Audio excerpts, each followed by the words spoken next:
Welcome to Shadows and Crimes. We're diving into some really heavy stuff today, teen crime.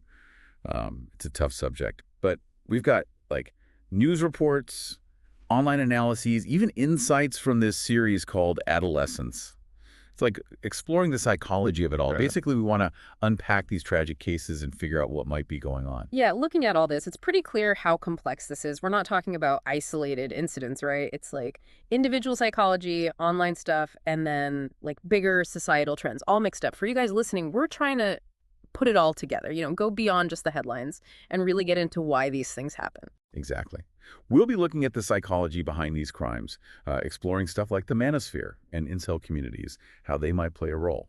And, of course, the impact of toxic masculinity and other societal pressures. It gets pretty dark. But we also want to talk about, like, what parents can do, right? And what we can all learn from these situations, even though they're really tough to think about. So let's start with some real-world cases. Just a heads up, though, the details can be pretty disturbing. Yeah, and as you hear about these cases, what's really interesting is how different they all are. Different circumstances, different motivations. There's no one-size-fits-all explanation, even though we're talking about teen crime specifically. Right. So first up, we have Ava White in Liverpool, UK. This happened just last year. Ava was only 12, super bright, popular girl. She was hanging out with friends when this 14-year-old boy started filming her without asking. And tragically, this little thing, it escalated into a fight, and the boy stabbed Ava in the neck with a flick knife. She died almost immediately. It's like, think about how impulsive that is, but also how deadly. And the boy, he just threw the knife away and lied about everything, even tried to hide evidence. Said it was self-defense, but the CCTV footage of that wasn't true at all. So the jury found him guilty of murder. Yeah, and the sentence life with a minimum of 13 years shows how serious this was. Reports even said he didn't show any remorse. Ava's mom has been speaking out about better knife crime prevention and education. It really makes you think about how easy it is for kids to get these weapons and how some of them just don't get the consequences of their actions. And that brings up a huge point, right? Like, what's society's responsibility in all this? Teaching kids about conflict resolution, the dangers of weapons. I mean, if we're looking at the big picture, are there things missing in schools, in our communities that we need to address? Absolutely. And then there's Holly Newton in Hexham, England. This just happened this year. Holly was 15, and she was stabbed multiple times by a 16-year-old boy. What's even more disturbing is that her family had reported that this boy was stalking her. Right away, that's a red flag, right? It's like what might seem like just teen drama could actually be something way more serious. Stalking, maybe even early signs of domestic abuse. And the family was really frustrated because they felt like the case was only treated as knife crime. They think that maybe if they had recognized the domestic abuse aspect, things could have been different. Yeah, it's awful. Apparently, there were communication issues between different councils. Yeah. Holly and the boy lived in different areas and even between schools. And Holly's mom, she called the police the night before the murder because the boy was acting really strange, pacing outside their house, trying to get in, messaging Holly's sibling. You see, those behaviors, those are huge warning signs. Being there all the time, trying to get into the house, contacting family members, that's not normal. And even Queen Camilla, with her work on domestic abuse, has recognized these as classic signs. So, it's not just something that's made up. It's just heartbreaking. Yeah. Holly was murdered 20 minutes after talking to her mom. Her mom was even telling her to be home because the police were coming out for the very person who killed her. It's just, it makes you realize how much we need to understand these situations and how to respond better, especially when teenagers are involved. Totally. It shows how important education and training are, not just for young people, but for parents, teachers, the police. Everyone needs to be able to recognize these harmful behaviors and see how they can escalate. It's about seeing the connections between bullying, stalking, domestic abuse. It's all connected. Yeah, absolutely. Now, shifting gears to the U.S., there's this truly messed up case in Oklahoma with this young man named Brian. He confessed to killing Warren Barnes. Brian said he had major depressive disorder and was in a really bad place. And what he said after that was just chilling. He said he was driving around looking for someone to kill, and then he saw Warren. He thought Warren was homeless, and he put on 3 layers of gloves, stabbed Warren over and over in the neck, and even made these animal noises while he was doing it. It's like, even though he was struggling mentally, you can't ignore the fact that he planned this. The gloves, looking for someone vulnerable, that shows intent, A really scary level of detachment. And then he said it was surprisingly easy. I mean, that's just terrifying. After he killed Warren, he kept saying this phrase, stinky, dirty, dirty, sticky, sticky, which weirdly was connected to a social media name, that stinky boy. Then he cleaned the knife, hid it. He even chose to wear a specific outfit, this dark blue jumpsuit, because he wanted to be like Michael Myers from Halloween. That thing with the violent figures, the imageries, it pops up a lot in these cases. And so choosing that outfit, it's like he wanted to be connected to violence, to be like those characters. It's pretty disturbing psychologically. But it gets worse. Brian actually admitted that he had practiced on a stray cat back in 2018. He beat it, strangled it, cut its head off, and hid the head in a wine cork box. Oh. I mean, that's really messed up. Extreme animal cruelty like that is a huge red flag. Yeah, there's a very clear link between hurting animals and hurting people. It's not just a one-off thing, it's a sign of a really troubled person. So after killing Warren, Brian tried to get rid of the body by dumping it in a river. His car got stuck, and he lied to this guy who was trying to help him. He even messaged a group on Discord about his car being stuck, but he was like hinting at what he did. And get this, his teacher remembered him making these weird, inappropriate comments in class, like he wanted attention. You know that seeking attention, even if it's negative attention, can be a cry for help. It's often connected to underlying psychological issues, like a desperate need for validation, even if it comes out in really messed up ways. And then the reason he did it, this is the scariest part. He said he killed Warren because he always wondered what murder felt like. He had been reading about Ted Bundy, the Zodiac Killer, all these serial killers. He said they called it the best feeling in the world. He even said he knew he'd end up in jail eventually. I mean, that shows how desensitized he was to violence. It's like he didn't even see Warren as a human being.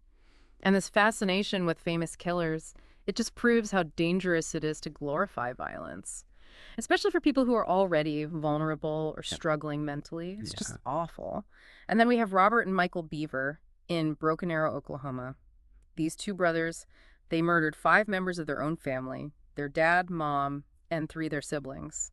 Their 12-year-old sister survived, though, and she told everyone what happened, and they had a YouTube channel, too.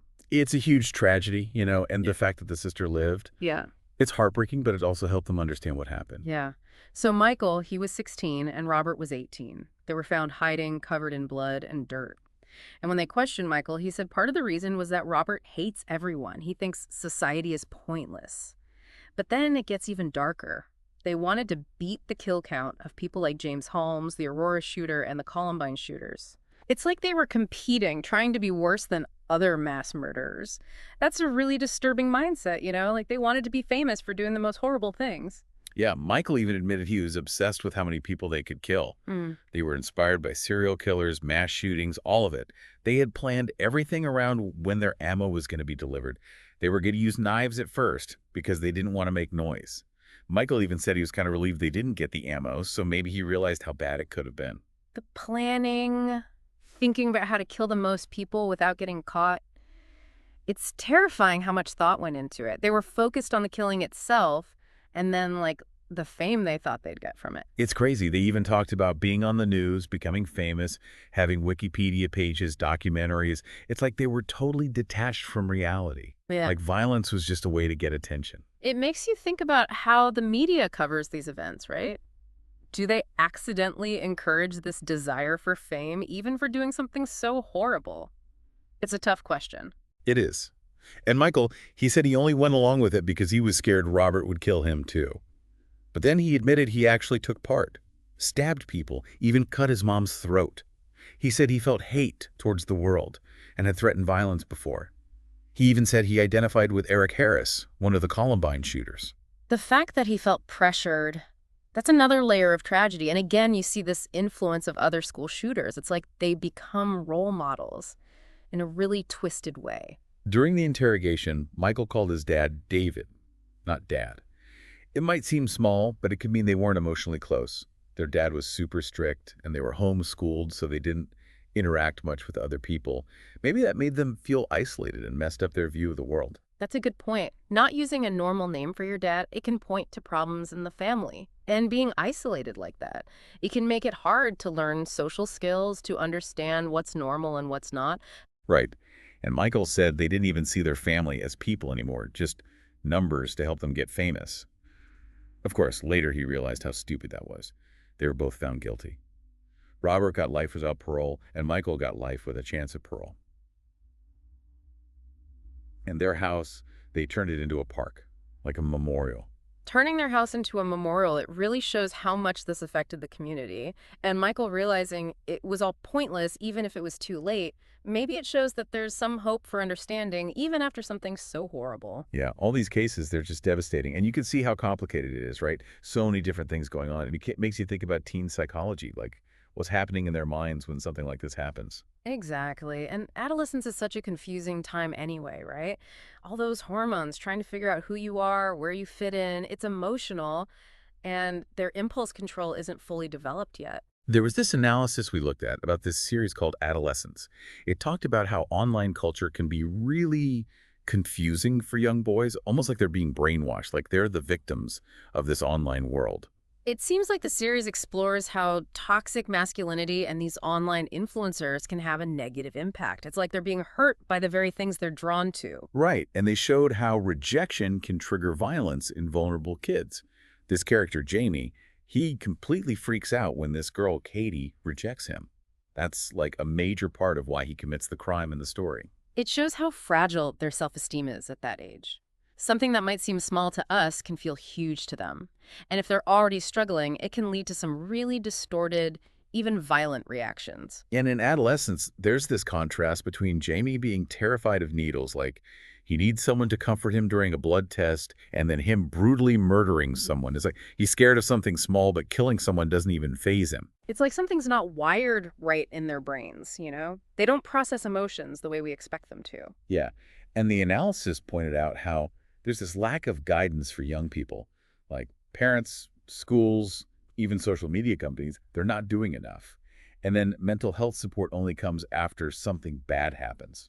That lack of early intervention is something we see in the real cases too. Missed warning signs, not enough resources to help kids before things escalate. Adolescence also talks about how important it is for boys to have strong connections and healthy ways to express themselves. Like, if they have good role models and feel safe talking about their feelings, they're less likely to get sucked into these negative online spaces. That's so important. Teaching them emotional literacy, giving them the space to be open about how they feel. It's the opposite of toxic masculinity, which tells them to shut down and be tough all the time. Right. And that leads us to the whole manosphere and incel thing, toxic masculinity, and the really dark stuff that can come out of it. This seems to be a big part of the cases we've talked about, and it was in adolescence, too. So the manosphere is basically a bunch of online groups that all share this hatred of women and feminism. And incels, they're a particularly extreme and dangerous part of that. It's important to note that the incel community started as a place for people who felt lonely, who couldn't find romantic partners. But then it got taken over by these really hateful, misogynistic people, and it's become something really scary. And there's this black pill ideology, which is super toxic. It basically says that only super attractive guys, Chads, can get women, Stacy's, and that everyone else is screwed. They feel like victims and they're resentful. And then there's Elliot Rodger, the guy who attacked UC Santa Barbara. Some incels see him as a hero, and they still talk about his manifesto.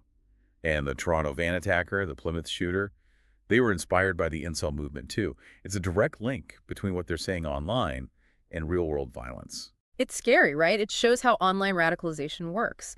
These guys are vulnerable and they get sucked into these violent ideas. They even want to copy the people who have committed these horrible crimes. And the guys who get involved in incel communities, they're often dealing with trauma, low self-esteem, and they just feel completely alone. They can't form relationships. So they're easy targets for these hateful, simplistic ideas. And then there's looksmaxing, which is all about trying to be as physically attractive as possible. Sometimes they go to extremes, even do things that are harmful. It shows how insecure they are, how they think their looks are the only thing holding them back. And for some of them, when looks maxing doesn't work or they just give up hope because of the black pill stuff, they just shut down. They call it lay down and rot. And that can lead to suicide or, as we've seen, violence against women.